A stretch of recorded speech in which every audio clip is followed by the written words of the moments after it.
Hey, what's good, man? This is East Sip and Chop Podcast with your one and only host, Glory Boy, and I'm out here with a special guest, as you can see. But before that, go ahead and hit the subscribe button. Don't forget to hit the notification button, and then I'm gonna let my special guest introduce themselves. All right, Hi, I'm Honest John. all right, and Mr. Honest John, I could call you Mr. Honest John or Honest John. Which one do you prefer? Honest John's fine. Honest John is fine. All right, so thank you so much for giving me this opportunity to interview. Oh, I'm happy to be here. I'm going to talk about my favorite subject, me. Exactly, exactly. And you're a very, you're a legend, man. You're a legend in the work that you do and so on. But before that, though, like, can you just tell me, like, where you from? Where you originally from? Like, cause right now you're living here, but I grew up in Rhode Island. Then in 1977, I moved to Los Angeles with a band. I was going to be a singer. okay, I was a singer and a songwriter. And as a matter of fact, I even have an album that you can get. It's at Bandcamp. And the name of the album is Jesus Has an AK-47. why did you name your album that? Like, why did you name it Jesus Has an AK-47? Well, it's one of the songs on the album. Uh, when I wrote the song, it was quite a while ago, and it was about religious cults. Okay. And, like the guy down in Texas, David Koresh, and Jim Jones, and all those people. And it's kind of making fun of those cults and the people who would join them. So I'm not actually talking about Jesus from the Bible. I'm talking about people who are pretending to be Jesus. Okay, makes sense. Cause now with that we live in a generation that's very much, they would take that. If you wasn't able to explain that, some people would have took that like in a different way. But now that you guys understand that, basically, is people just pretending to be Jesus. That actually makes a lot of more sense. And I don't think Jesus would be pro-gun. That's not exactly what his message was. Nah, definitely. And I don't think that too. I don't think that too. And so let's also look through your childhood. Like, you grew up in Rhode Island, and so was right now you've been doing comedy for 30 years, but was comedy like your first thing to do, like something that you was more passionate about, or music was something that you was more passionate about, that you was like, you know what, I'm gonna chase this first? Well, I always was a performer. I'm a pretty decent singer, and I also acted in school plays, stuff like that. So I was always performing. So Wow. When I moved to Los Angeles, I moved there with a band, and we were doing original music, and so I moved there in 1977, and then got to LA, and there's a million bands out there, A lot.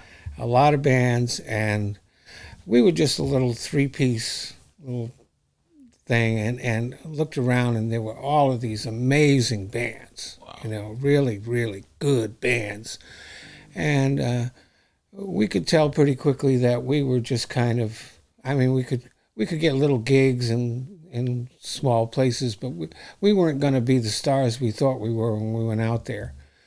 So the other two guys in the band, they gave up and they went back home. I stayed in LA and worked. My background is in psychology. I have a master's degree in psychology, and I was a counselor for a long time. What school did you go to for psychology when, like, in college before that?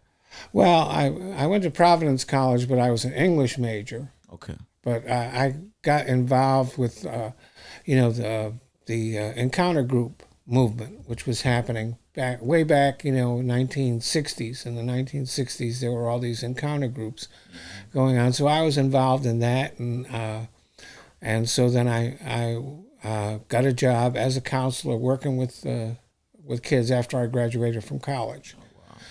I did go to Pepperdine University and got my master's degree in psychology there, but that was much later after I moved out here to Los Angeles. And, I wasn't planning on getting back into show business. The band had broken up, and that was the end of it as far as I was concerned. So I was pursuing psych. But psych is, when you do that kind of work, it's very easy to get burned out on it. It takes a lot out of you emotionally. And so even while I was working on my master's degree, I was watching the old show Evening at the Improv. It's a comedy show. And I saw this comedian on there that I didn't think he was very good.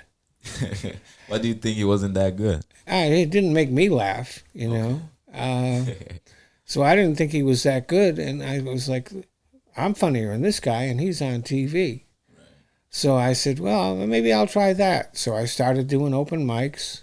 And, one of the things about Los Angeles that is not true about this area here is that there were dozens of open mics.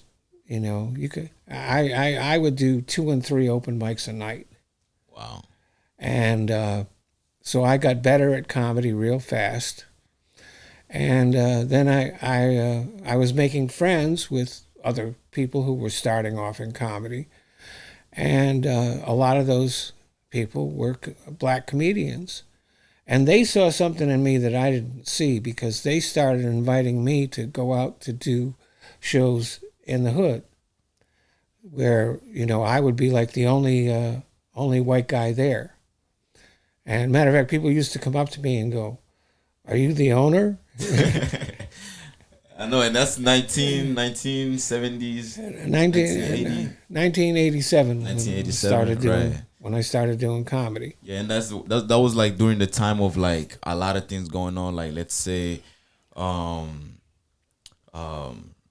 racism and other things and so on. There was a lot of controversy with the LAPD. Okay. And then the Rodney King thing happened back then. And then when the verdict came in on that case, where they let the cops go, there was L.A. riots. So yeah, there was a lot going on. And so, even though I didn't think of myself as an expert or anything like that, a lot of what I had to say was about what was going on. That had a lot to do with the racial situation. So, like I said, these black comics invited me to come out and do shows that they weren't inviting other white comics to come out and do. Wow, so that made you feel special, yeah? So they saw something in me that I didn't see. Right. Because I didn't think that I would make a career out of doing the black clubs, but that's what happened. So, I wound up getting on BET and Def Comedy Jam and Martin Lawrence's First Amendment Comedy. I did some movies, The Wash, For the Love of Money. The latest movie that I did, I had a very small part in, was called Major Deal, which was by Russell Simmons. And what was happening was Russell, he was a real mover and shaker in Hollywood, and he was beginning to take an interest in me and my career. And then the Me Too movement came along, and evidently he had done some things when he was younger that got him in trouble. So, he kind of disappeared from sight. So it was like such a thing. I was really excited about having that relationship, and I knew that I was going to be doing more movies, and I was also working closely with All Def Digital, his online channel. Right. Did a lot of stuff for them, and then that all just kind of fell apart. Yeah, that's crazy, because at the end of the day, it also led you to continue doing your comedy instead of being like an actor. So like now you was more like on the stage, like stage presence. Because you know, like being an actor is too much work. Actually, No, being an actor is fun. It's a lot of work. It's not easy. they need you to be here, go by the script, do this. But Oh with yeah, comedy, you go by your own script. yeah. Well, comedy you write your own material, or some comics have other comics write They have material for them, ghostwriters. and then a lot of times they take it without permission. You know, some Yeah, comics write jokes, some just write jokes down. So, matter of fact, there used to be go and do the comedy store, and there would be a bunch of comics sitting in the back, and they would have their notepads, and they would be writing down the things that other comics were doing. right. So that that results in a lot of friction, a lot of fist fights and stuff like that. I know that's crazy. That's crazy. I mean, so Yeah. so within comedy, those things do goes around. Like somebody finds out that you're using their joke, it becomes an issue. Oh, it becomes a big issue, and for good reason. You know, if I've written a joke, I don't want somebody else doing it. Right. Um, so there were a number of people who were known as joke thieves, and they would. The thing about me, though, I didn't get much of my material stolen because I was in a unique position. I was a white guy doing the black clubs, and there weren't that many white guys doing that. Um, so it was pretty hard for the joke thieves to steal stuff from me because of my unique point of view and the unique situation that I was in. Right. But that goes on. But being an actor is hard work, but so's being a comic. Everything's hard work. Matter of fact, it's a lot harder now that I'm living here. Like I have a gig in Oklahoma coming up this weekend. Well, traveling from Rochester, it takes you forever to get anywhere. So, I'll be my gig is on Saturday. I'll be leaving Friday, and then it's going to take me all day to get to Oklahoma. So you're driving. No, no, no, no. They're Flying there. flying me out there, Yeah, they should. and then and flying me back. No, driving. If I was to drive to Oklahoma, I'd have to leave. I'd have to be on my way there already, probably. Yeah, that's true. You be have like the week before, so that way you can have some time to rest and kind of like relax for a little bit. Yeah. So as it is, though, it takes forever to get anywhere. I have shows coming up in Oklahoma and Omaha and Seattle. And so all of those shows, it's just going to take forever to get to. So, and as I'm getting older, that traveling kind of beats me up a little bit. But I'm going to keep doing it for as long as I can. Hey, and I'm so happy. I'm so happy for you. I mean, if it's something that you're enjoying, and plus you're always leaving a smile on people's face. That's an amazing thing, and I know definitely, like you just say, you're gonna continue doing it for as long as you could, and I wish you all the best, like with that, because honestly, when I first met you at Jukebox, At the jukebox, yeah. like, and then you told us like to not take out the cameras, no nothing. We're all like, why he doesn't want us to do that, and we could tell like the way you were just your jokes and everything is like very very much unique. Yeah, I don't want a lot of my stuff out online. I want people to Be there. see it. And plus, I'm hoping that I'm going to be able to get a comedy special, but that's going to be a lot harder to do from out here than it would be if I was still in Los Angeles. Los Angeles. Right.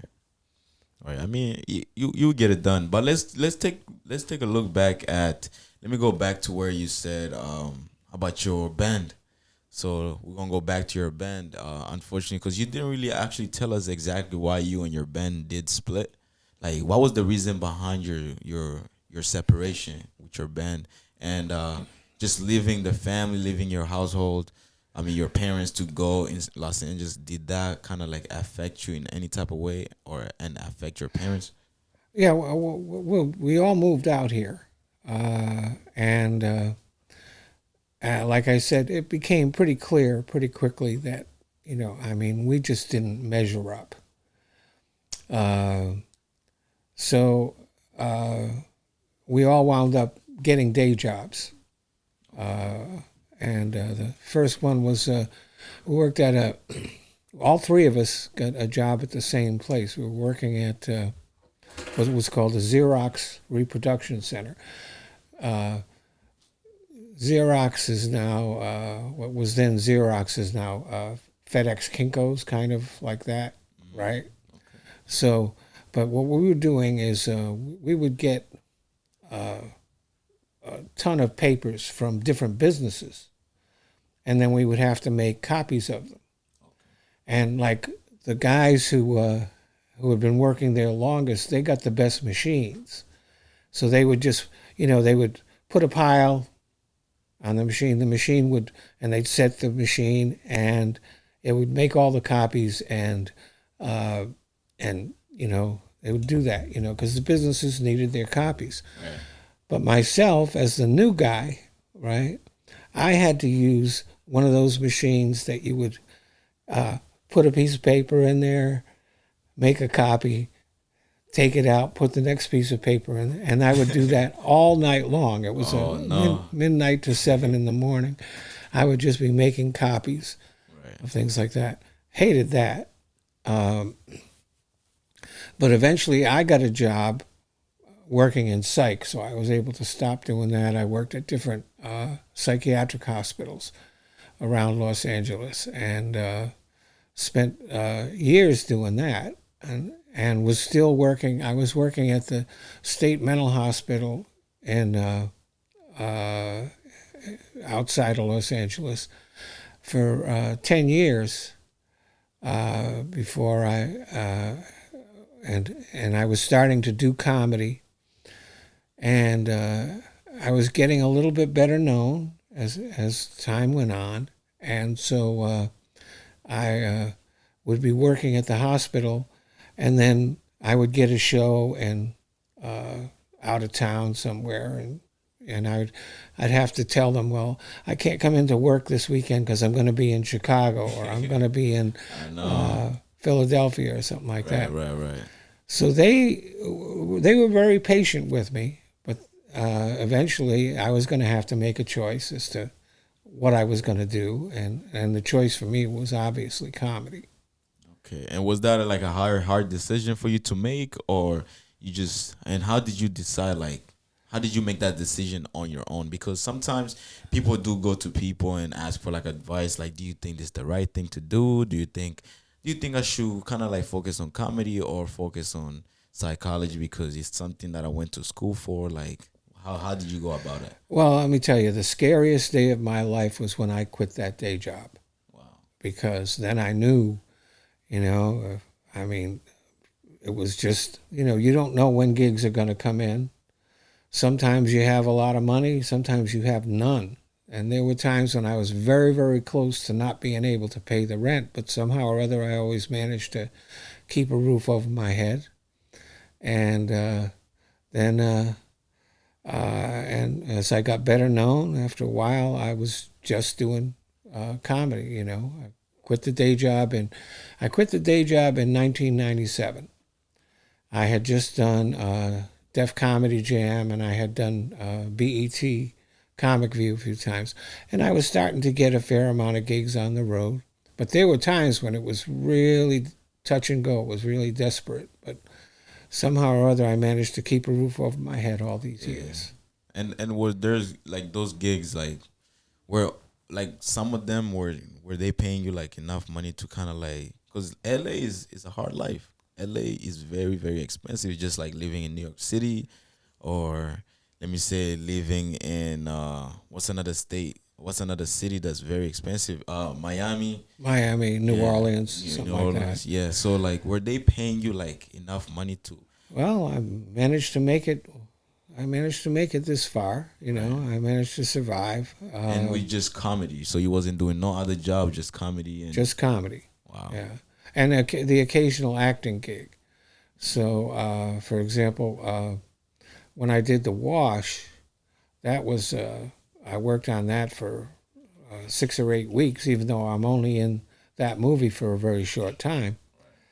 But I got a paycheck that lasted me for over a year.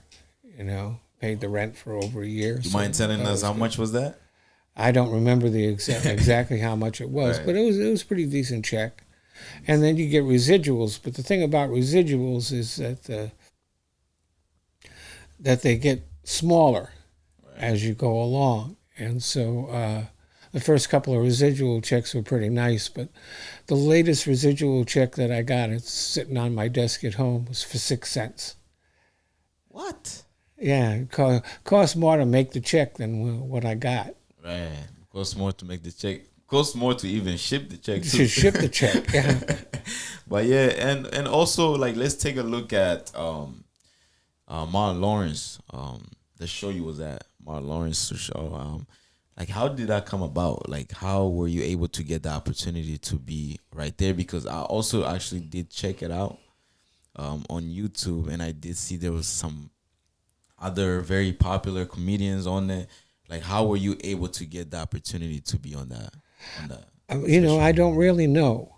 I know that they called me Right. and said, we want you, and here's the date and all that. And they flew me into Chicago. I believe it was filmed in Chicago.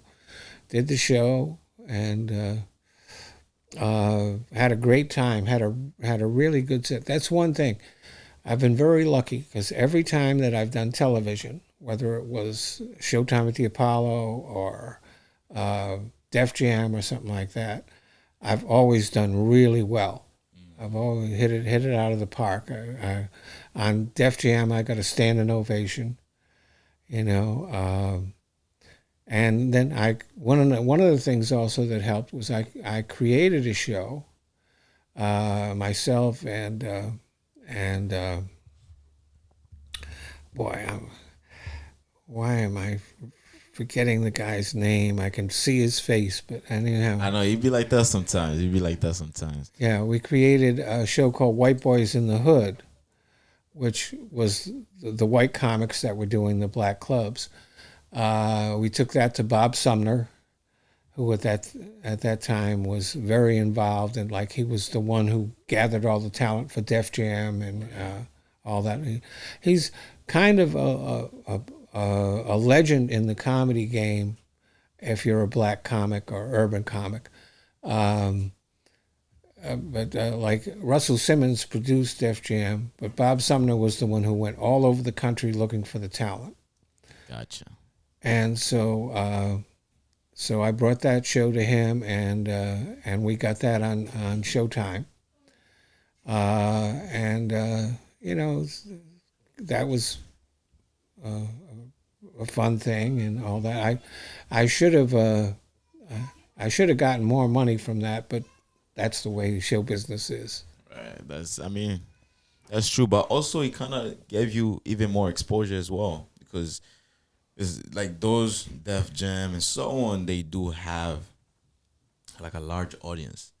Oh yeah, actually, BET did the most for my career. Wow. When I got on Def Jam, like I said, I did really well. It was a great time and all that. But it was Def Jam's final year on HBO. Okay.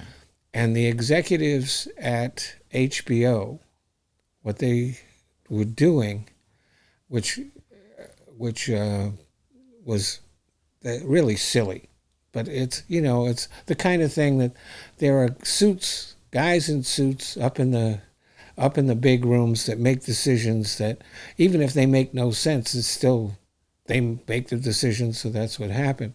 So instead of having Def Jam run when its season started, having it run, it was for the first several seasons that it ran, it was every Friday night. Okay.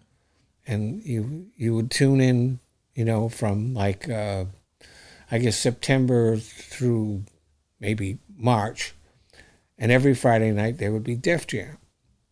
But when I did it, it was like I said, the guys in the boardroom made a decision that they would have Def Jam one Friday night, and alternate it with a show called Sex Bites. So people would tune in to watch DefJAM, and it wouldn't be on. So that year didn't get as much views as the other years did. And what was Six Bites? Was it like comedy too, or it was just something else? Sex Bites was this like documentary series that explored different aspects of sex. There was a lot of sex and nudity and all that. So I guess they wanted to give that show a good spot, and that Friday night spot was like a really good spot. But what happened was people would tune in expecting to see DefJAM, and it wouldn't be there. Right. They would see Six Bites. It'd be Sex Bites. And I wasn't about to get naked and be a part of that show. I'll tell you. But I mean, if they would you have been part of it if they gave you a bigger check? It'd have to be a really big check. Yeah, we have to. But I'm not saying that I wouldn't sell out for a big check. You know? That's true. That's true. And yeah, so another thing is, let's take a look at just surrounding yourself. Like you said, black people were able to welcome you into their clubs for you to perform and everything. How did that shape your your perception, like as being a white man, being like around black people? Like, how did that kind of like shape your whole worldview on how like different cultures operate? Oh, well, matter of fact, there's even a bit that I do which talks about what I call cultural differences. I'll give you an example. Black people and white people, we smoke weed different. White folks take a hit, pass it on. Brother, hold on to that shit till Tuesday. That's a fact. So I learned a lot, and especially I think one thing that I learned is, just what was going on between the police and the black community. Right. Like now that everybody has a camera, people are actually seeing where unarmed black men are just being shot because the cops, they don't treat them the same as white people. You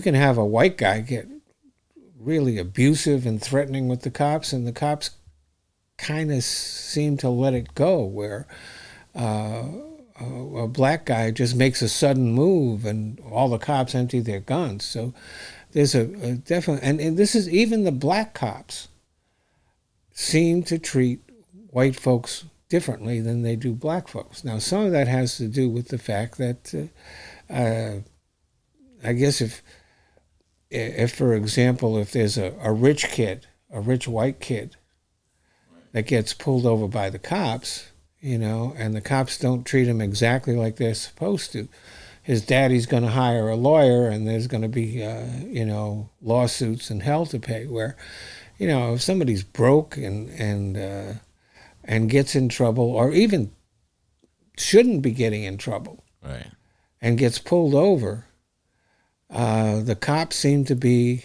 more willing to use force, maybe because they're more afraid. Maybe even the black cops are more afraid of black people than they are of white people. But there's a lot of white folks that should, get treated badly because they're doing really bad stuff. And it's, like the guy who shot up the black church. The cops, when they arrested him, they took him out, bought him cheeseburgers and things like that, Wow. So there's a big difference between, it's not just the cops too, it's the whole justice system. And one of the things that, now that the marijuana laws have changed, there's a lot of people that who were black or Mexican or some other minority that got arrested for just possession of marijuana, or maybe selling a small amount or something like that, and spent lots of time in jail, where if they found if a white kid had a joint, they'd just confiscate the joint and let him go. So the justice system does behave differently towards white people than it does towards minorities. Now there are people who are trying to get more equal justice into the justice system, but it is something that's just a fact, and it's something that hopefully, as a society, we can improve on. That's true. And also like just not just by looking at the political issues. So when you were invited to the black clubs, were any white clubs kind of like wanting you to come to their places to also perform? Well, I was still doing some white clubs, but I became much more popular in the black clubs than the white clubs, and so I wound up doing more shows for them. Now, later on, I've been doing this now for 30 years and so. Later on, I started, working with the Laugh Factory, especially in California, and the Comedy Store and the Improv and the mainstream clubs. But I was already famous before I would get gigs in those clubs. So my career was made by the black community. Okay. And yeah, I mean, that's amazing. And one thing that I do see, you're very much like outgoing person. And even today with this interview, you were just here right on time. So like, was time management something that also kind of like played a huge part like in your daily schedule, like as a comedian? Well, one of the things that does seem to happen is that you know black comics and black clubs are less. I don't know. The white folks tend to be on time, right? If the show's like when the joke I do a joke about that. I say, well, when I first started doing shows in the black clubs, I would show up at the time it said on the flyer. Right. It would be me and the janitor in there. Right. You know, but I still think that it's the comic's job to be on time. If the show doesn't start on time, that's just the way it is. You wait for it. Sometimes the show starts right on time. Most of the time, no matter where you go, the show doesn't start right exactly when it's supposed to start. But That's true. But in black clubs, that tends to be more accepted than in the white clubs. You know one thing. So I'm originally from Africa. So like one thing that we kind of like struggle on and we kind of make joke of and laugh about is that time management. So it's like when you invite an African to a wedding, you have to tell them the wrong time. So the wedding will be starting. For example, if the wedding is gonna be starting, let's say 12 p.m., you have to tell them the wedding is starting at 10 p.m. Trust me, they will make it at 12:30. And that's the crazy thing, like with time, and that's why I ask you because, I mean, you going to the black clubs, and I know time is very huge and everything like that. So that's why I ask you that question. Well, as a matter of fact, when I went up to the jukebox, Right. I left at 7:30 from Penfield. Got there around 9. I was expecting that I would be a little late. Instead, the show hadn't started yet. Yeah, that's crazy. Yeah, I mean that's true. That's true. It does go like that, like with the time and stuff. And I was so confused too because I think they were still waiting for you. I believe so. They were waiting for you because you was the headliner, and they were waiting for like a couple other people that will be starting before you kind of like finish up. Yeah, well, the thing about it is that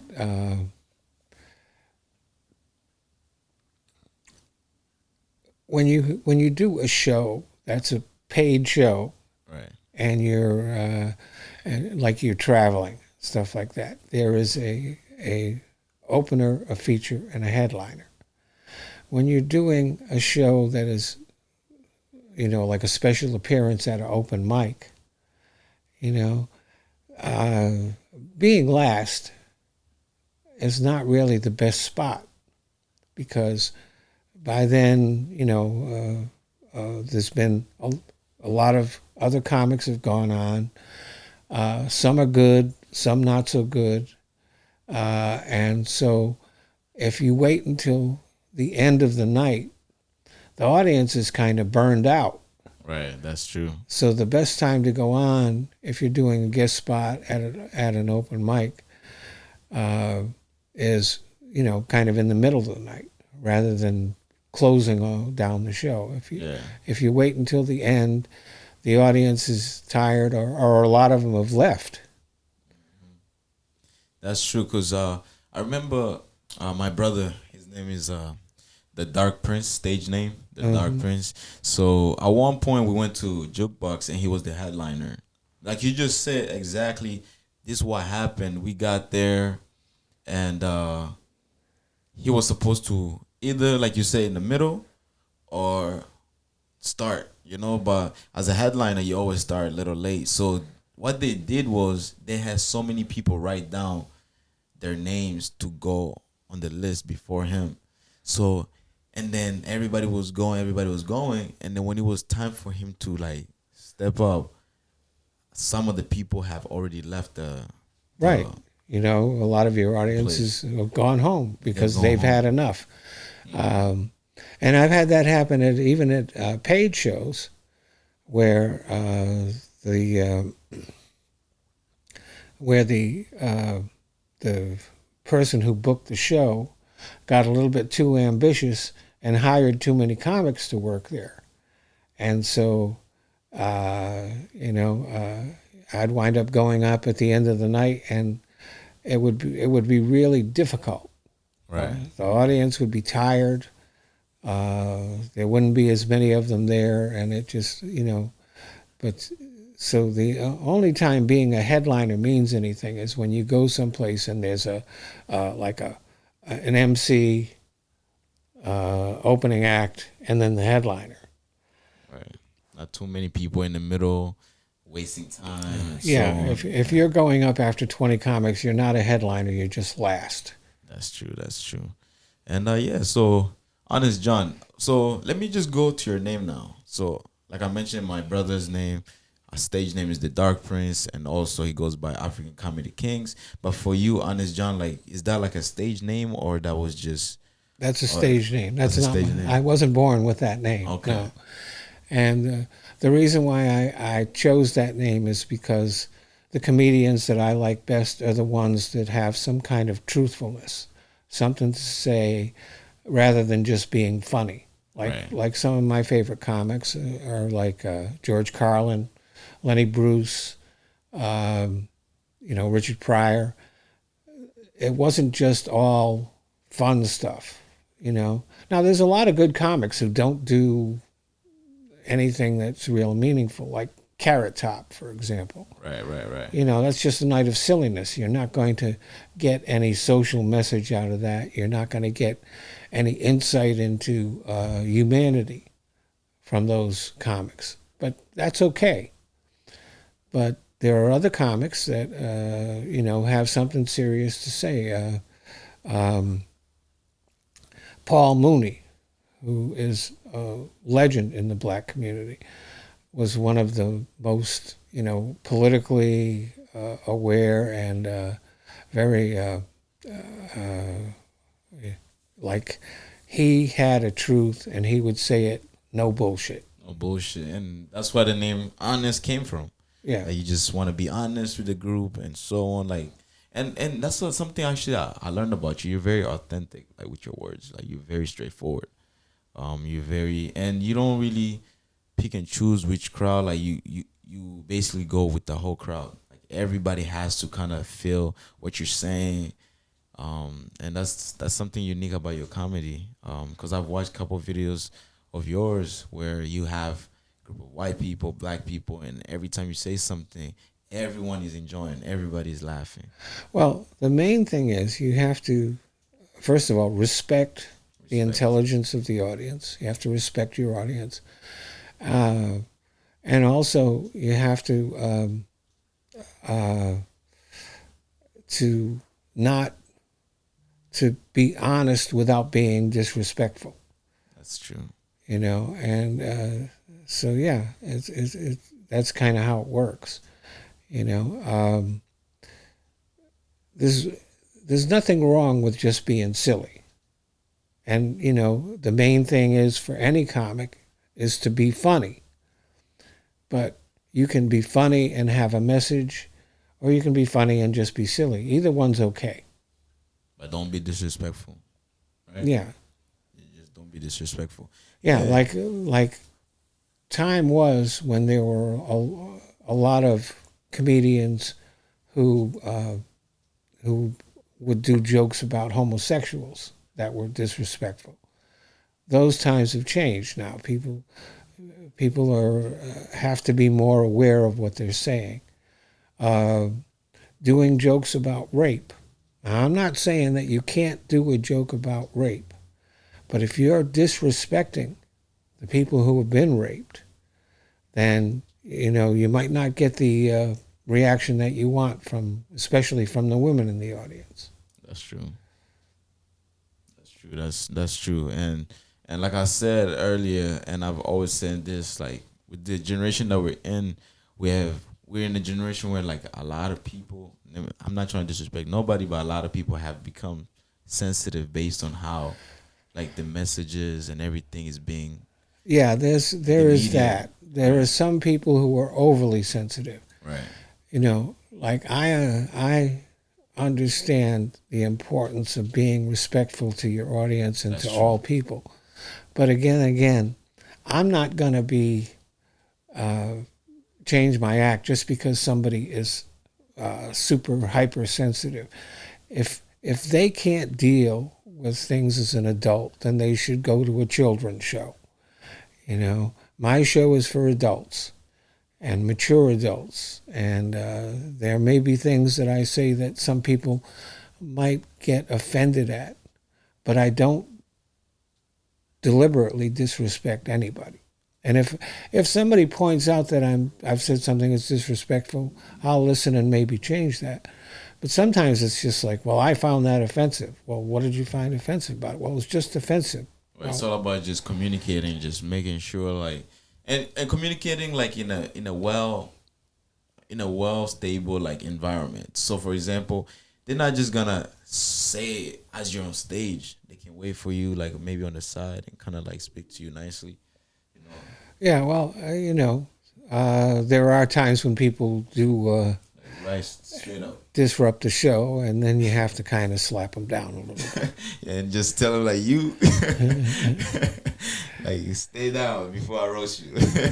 Yeah. I also did see you. You was on so before, because we're running out of time, but the roasting show. They were teaching you how to roast. On that one show with this one other lady. How did that go, like, with the roasting show? Well, roasting is not really something that I do naturally. I mean, if somebody gives me a hard time, I can do that. But I'm not somebody who naturally just does that. That takes a lot of effort on my part because it doesn't come naturally to me. It's not something that I particularly like to do. When I have done roasts, it's usually been for friends, and usually the other comics that are on the show are friends. So we say things, we have fun with each other, but that's like I said, it doesn't come naturally to me. It's not the thing that I'm really like to do. Right. And so as I mentioned, we're running out of time, but legend in comedy, 30 years, basically just doing comedy and so on. So what message would you give the upcoming comedians, basically, in order for them to be in the position that you're in and to continue just keeping their foot on the gas and also just making sure that they stay consistent with their craft? Well, the main thing that I tell young comics is to listen to the audience. You have to pay attention to the audience, because there are some people, and it's a natural thing. It's not something bad or anything, but they're so focused on their act and telling their jokes that they're not paying enough attention to the audience's response. You write your jokes, you take them out, and you let the audience edit you. If you tell a joke, like if you tell a joke once and it doesn't work, well, hey, maybe it needs a little work or something like that. But if you constantly tell a joke that doesn't work and you still keep telling it, it's because you're not paying attention to the audience. Right.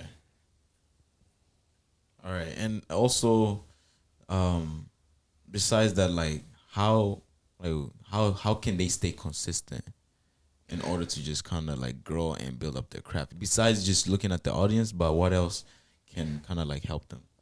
Well, you do it as much as you can. You get out there and you do as many shows as you can, especially when you're starting out, because that's how you get better. It's just like, basketball practice. You shoot 100 shots. But like I said, the way that you get better is by listening to the audience's reaction to your jokes, and then you have to really hone your jokes. Your setup can't be too long, because then the audience will beat you to the punchline, and but it has to be long enough where you convey the information that the audience needs in order to get the joke. So you have to work as hard on your setup as you do on your punchlines. Gotcha. And do you kind of like advise people to write things down, or do you have that advise them to kind of like go through like bullet points and so on? Oh, definitely, you should write things down. Okay. If you don't, you'll forget them. Right. So I have a notebook that I write things down in, and so sometimes it's you think of something, and if you don't write it down right away, then by the time you get around to writing it down, you've forgotten it, or you've lost it. So you have to write things down. If you get an idea, write it down. It might not be a full joke yet, but you can work on it. Work on it. Yeah. Thank you, Honest John. Appreciate you for stopping by. This is Easy Pincha Podcast with one and only host, Glory Boy. And don't forget, you could go ahead and just follow Honest John on Instagram. On Honest John, you could tell him. On Instagram, I'm on at Real Honest John 4. On Twitter, I'm at Real Honest John. I also have a Facebook Honest John fan page, and I have a regular page that's under my real name, because Facebook made me change. It was Honest John, and then Facebook made me put my real name on it, so it's John Basinger. Okay. Perfect. So yeah, I heard that. Go ahead and follow him. And do you have a YouTube channel as well? Yeah, I have a YouTube. I hardly ever do anything on it now. I hardly do anything on it, but I suppose I'll get back to it eventually. So my YouTube channel is Old Comic One. All right, Old Comic One. Y'all go ahead and subscribe to that. Don't forget to subscribe to African Comedy Kings as well. That's my brother's channel. This is Easy Pincha Podcast, and yeah, we out of here. Thank you so much. Thanks for having me. I appreciate you.